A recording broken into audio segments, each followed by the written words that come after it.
Hi guys, you're welcome to my channel.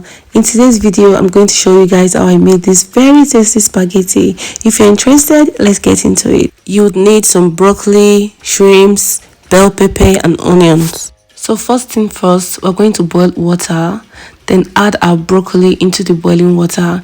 Give this about 6 to 8 minutes to cook.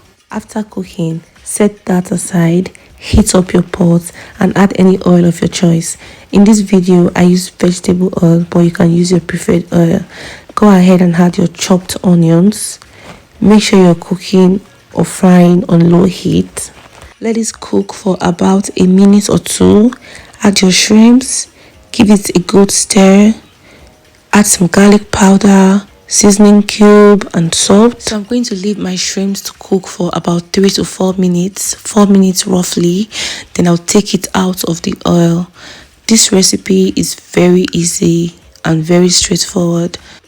Now we'll be adding our already chopped bell pepper. Make sure you're cooking on low heat so it doesn't burn. Give it a good stir. Let it cook for about 3 minutes. Then add your black pepper or any of your preferred pepper. Add your broccoli.